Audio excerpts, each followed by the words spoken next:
అస్సలాము అలైకుం. సహోదర మహాశయులారా, మొఘల్ చక్రవర్తులు ఈ దేశానికి వచ్చి ఇక్కడ బలవంతంగా ఈ దేశాన్ని ఆక్రమించుకొని అత్యధిక శాతం మంది హిందూ ప్రజలను బలవంతంగా ఇస్లాంలోకి మత మార్పిడి చేసుకున్నారు అనేటువంటి ఒక దుష్ప్రచారం గత కొన్ని దశాబ్దాలుగా వాడుకలో ఉంది. చారిత్రాత్మక విషయాలను పరిశీలించినట్లయితే మొఘల్ చక్రవర్తులు ఈ దేశానికి ఎవరైతే వచ్చారో మొఘల్ చక్రవర్తుల్లో దాని యొక్క స్థాపకుడు బాబర్ 1526లో ఆఫ్ఘనిస్తాన్ కాబుల్ నుండి ఢిల్లీ ప్రాంతానికి వచ్చి ఢిల్లీ యొక్క సుల్తాన్ ఇబ్రాహీం లోడితో తలపడ్డాడు. ఆయనతో యుద్ధం చేశాడు. ఆ యుద్ధంలో ఢిల్లీ సుల్తాన్ ఇబ్రాహీం లోడి ఓడిపోయాడు. ఆ తర్వాత బాబర్ గెలిచి గద్దెనెక్కాడు, మొఘల్ సామ్రాజ్యాన్ని స్థాపించాడు.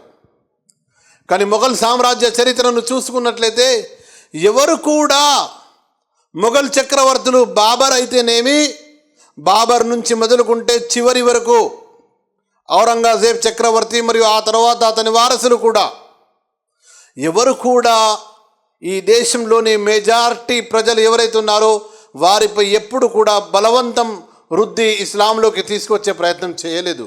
అలా ముస్లిం చక్రవర్తులు, మొఘల్ చక్రవర్తులే కానీ, ఢిల్లీ చక్రవర్తులే కానీ, ఖిల్జీ వంశస్థులే కానీ, తుగ్లక్ వంశస్థులే కానీ, కులీ కుతుబ్ షా వంశస్థులే కానీ, నిజాం వంశస్థులే కానీ ఎవరు కూడా మెజారిటీ ప్రజలను బలవంతం చేసి ముస్లింలుగా మార్చినట్లు చారిత్రాత్మక దాఖలాలు లేవు. ఇది కేవలం వారి నోటి మాటలు మాత్రమే, వారి దుష్ప్రచారం మాత్రమే. ఒకవేళ ముస్లిం చక్రవర్తులు ఎవరినైనా బలవంతం చేసి ఉంటే ఈరోజు మైనారిటీలుగా పిలువబడే ముస్లింలు మెజారిటీలుగా ఉండేవారు. ఈ దేశంలోని ముస్లింలు అత్యధిక శాతం మంది ఎవరైతే ఇస్లాంలోకి వచ్చారో వారు ఇస్లాం సుగుణాల కారణంగా వచ్చారు. వారిపై వారు ఉన్న అటువంటి పూర్వ ధర్మాల్లో జరిగిన వ్యత్యాస పీడితల కారణంగా, వారిపై చేసినటువంటి దౌర్జన్యాల కారణంగా ఇస్లాంను స్వీకరించారు. ఎందుకంటే ఇక్కడ దౌర్జన్యం లేదు, ఇక్కడ ప్రేమ ఉంది. ఎందుకంటే ఇక్కడ అంటరానితనం లేదు, ఇక్కడ సమానత్వం ఉంది, ఇక్కడ ఆర్థిక స్వాతంత్రం ఉంది, ఇక్కడ విద్యా స్వాతంత్రం ఉంది, ఇక్కడ అన్ని రకాల హక్కులు ఇస్లాంలో వారికి ఉన్నాయి. కాబట్టి వారు ఇస్లాం యొక్క సుగుణాలకు ఆకర్షితులై వచ్చారు. అందులో వచ్చిన వారిలో అత్యధిక శాతం మంది మహిళలు కూడా నేడు కూడా ప్రపంచవ్యాప్తంగా ఇస్లాం యొక్క సుగుణాల కారణంగానే చాలామంది ఇస్లాం స్వీకరిస్తున్నారు, ఇస్లాంలోకి వస్తున్నారు. మరి ఎవరు కూడా బలవంతంగా వారిపై చేయడం లేదే. ఇస్లాంపై చేసే దుష్ప్రచారాల్లో ఏమిటంటే ఇస్లాం ఖడ్గబలంతో వ్యాపించింది. ఇది వారి కేవలం నోటి మాటలు మాత్రమే, వారి యొక్క పుకార్లు మాత్రమే, వారి యొక్క దుష్ప్రచారాలు మాత్రమే.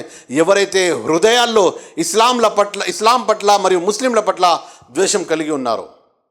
ఇస్లాం ఖడ్గబలంతో వ్యాపించలేదు. మీరు ప్రపంచ దేశాల చరిత్ర చూసినట్లయితే ఎక్కడ చూసినా కూడా అక్కడ ప్రేమ, శాంతి, కరుణ బోధనలతోనే ఇస్లాం వ్యాపించింది. ఇస్లాం ఖడ్గ బలంతో వ్యాపించినట్లయితే దాదాపు 1000 సంవత్సరాలు పరిపాలించినటువంటి చక్రవర్తులందరూ కూడా, ముస్లిం చక్రవర్తులు ఈ దేశంలో మెజారిటీ ప్రజలందరినీ కూడా ఎప్పుడో ముస్లింలుగా మార్చేవారు. కానీ వారు అలా చేయదు. ఎందుకు చేయరు? ఇస్లాం ధర్మం అందుకు ఆదేశించదు. ఇస్లాం ధర్మంలోని అతి ముఖ్యమైనటువంటి మూల గ్రంథం ఖురాన్ బోధ ఏంటో తెలుసా? లా ఇక్రాహ ఫిద్దీన్, ధర్మంలో బలవంతం లేదు అని ఖురాన్ స్పష్టంగా తెలియజేసింది. మరి ఖురాన్ బోధన స్పష్టంగా ఉన్న తర్వాత ఏ ముస్లిం కూడా ఈ సాహసం చేయడు. ఒక ముస్లిమేతరుణ్ణి, ఒక ముస్లిం కాని వ్యక్తిని ఖడ్గంతో కానీ మరేదైనా ఆయుధంతో కానీ అతన్ని భయపెట్టి ఇస్లాంలో తీసుకొచ్చే ప్రయత్నం ఏ ముస్లిం కూడా చేయడు. అలా చేసేవాడు ముస్లిం అనబడడు.